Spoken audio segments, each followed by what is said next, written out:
Dear student, आज का हमारा टॉपिक कंसेप्ट ऑफ हाइड्रोलिसिस। जैसा कि लास्ट लेक्चर में हमने हाइड्रोलिसिस ऑफ सॉल्ट देखा। हाइड्रोलिसिस ऑफ सॉल्ट, इसमें हमने देखा कि एसिड और बेस बनता है। कोई भी सॉल्ट जब पानी में हल होता है तो ये देता है acid plus base, right. This is called hydrolysis of salt, ठीक है। अब यहाँ पर एसिड और बेस तो बनता ही है, लेकिन कभी कभार ऐसा होता है कि कैटायन ज़्यादा हो जाते हैं as compared to anion. In case of salt, cations are more reactive.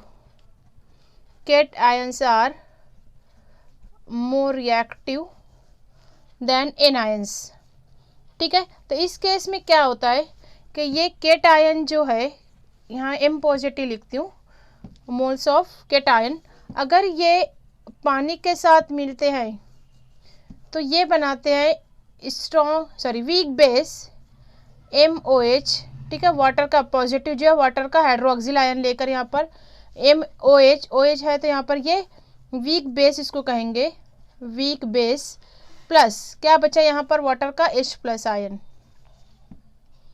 तो these salts are called acidic in nature. ये सॉल्ट क्या हो गया, एसिडिक हो गया, जिसमें हमको H प्लस आयन मिल रहा है। अगर यहाँ पर दोनों की स्ट्रेंथ बराबर है तो ये न्यूट्रलाइजेशन रिएक्शन कहलाती है, जैसा कि हमने पिछले लेक्चर में डिस्कस किया है। हाइड्रोलिसिस कहलाता है जब वाटर से रिएक्ट करता है, यहाँ पर फिर अगर यही एसिड बेस वापस से मिलते हैं तो ये बनाते हैं न्यूट्रल सोल्यूशन और the reaction is called neutralization. ये तो नॉर्मल केस है, लेकिन अगर कुछ केस में अगर सॉल्ट ऑफ स्ट्रॉन्ग एसिड या स्ट्रॉन्ग बेस या कोई भी टाइप का सॉल्ट है, उसमें अगर कैटायन पावरफुल है, उनमें रिएक्टिविटी ज़्यादा है एज कम्पेयर टू एनायन, तो वहाँ पर वो H प्लस आयन प्रोड्यूस करेंगे। उसकी वजह से सोल्यूशन क्या हो जाएगा, सोल्यूशन बिकम एसिडिक, ठीक है।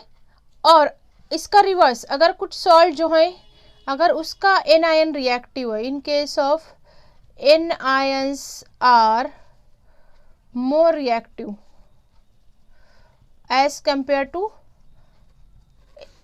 कैटायन, तो यहाँ पर हाइड्रोक्सिल आयन जो रहेगा वो मोर होगा। जैसे यहाँ एग्जांपल लेते हैं, ए माइनस एन आयन अगर वाटर से रिएक्ट करता है, इट प्रोड्यूसेस ए माइनस, यहाँ का प्लस ले लेगा AH बराबर प्लस, अब क्या बचा, वाटर का H प्लस निकल गया तो OH माइनस बचा।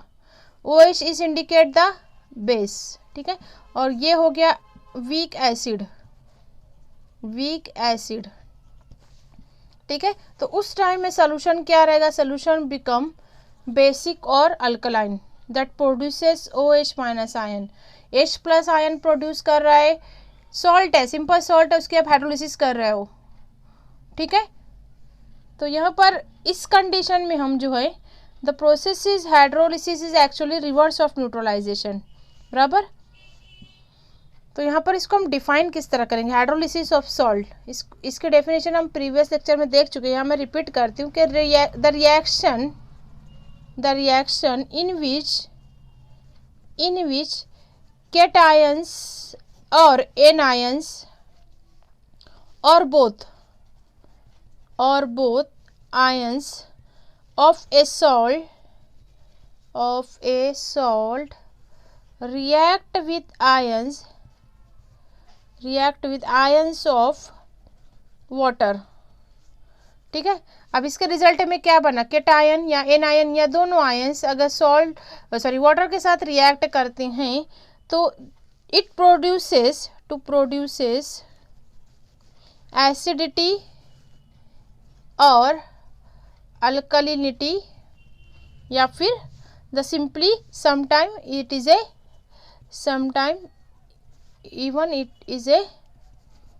न्यूट्रल, ठीक है। तो ऐसा सब्सटेंस या ऐसा सॉल्ट जो पानी में हल होने के बाद कैटायन से या एनायन से देता हो, that means it give acidity और alkalinity of solution, that is called hydrolysis of salt. तो इसी के बेस पर हमने 4 टाइप के सॉल्ट की स्टडी की। ठीक है। डिफरेंट पेयरिंग करके स्ट्रॉन्ग एसिड स्ट्रॉन्ग बेस के मिलने से जो सॉल्ट बनता है उसके कुछ हमने एग्जांपल्स देखी। अब यहाँ पर हम इसकी हाइड्रोलिसिस देखेंगे, हाइड्रोलिसिस ऑफ सम सॉल्ट। तो यहाँ पे पहली क्लास है the salt of strong acid strong base. ठीक है, ऐसा सॉल्ट जो कि स्ट्रॉन्ग एसिड और स्ट्रॉन्ग बेस से मिलकर बनाए। तो हम इसके सिंपल एग्जांपल लेते हैं NaCl। NaCl it is example of a strong acid HCl।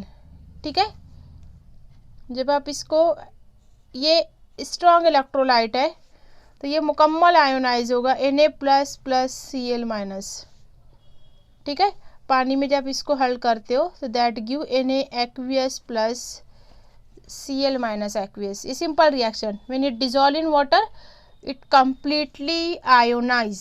यहाँ पे ये सिंगल एरो है, ये एरो पे आपको बहुत फोकस करना है। अगर आप इक्विलिब्रियम बताते हो तो वहाँ पर वो वीक इलेक्ट्रोलाइट का शो करना है, और जो स्ट्रॉन्ग इलेक्ट्रोलाइट है, दोनों स्ट्रॉन्ग है, स्ट्रॉन्ग एसिड है, दे डिसोसिएट कम्प्लीटली और ऑलमोस्ट कम्प्लीटली। ठीक है, जबकि वीक एसिड ऐसे नहीं होते, दे वीक एसिड और weak bases are partially dissociated और स्लाइटली डिसोसिएटेड और slightly ionizes. Is that clear? तो यहाँ पर हमने strong, this is the example of strong acid strong base. ये सॉल्ट है, सॉल्ट की हमने हाइड्रोलिसिस की तो ये आयन से देता है। Is that clear? ठीक है, अब अगर हम आयोनिक थ्योरी देखते हैं, what is the ionic theory, इसमें आयोनाइजेशन करेंगे हम इस सॉल्ट का Na plus plus Cl minus plus H2O it give. अब यहाँ पर जो वाटर है वो डिसोसिएट होगा, बाकी आयंस वैसे के वैसे ही रहेंगे, NaCl plus H plus plus OH minus. ठीक है, यहाँ पर सिंपल आयोनाइजेशन किया हमने सॉल्ट का Na प्लस में, और ये राइट साइड का वैसे ही हमने लिख दिया, वाटर का आयोनाइजेशन यहाँ पर शो कर रहा है। ठीक है, उसके बाद हम जब देखते हैं, here actually no hydrolysis takes place according to common ion effect, according to common ion effect.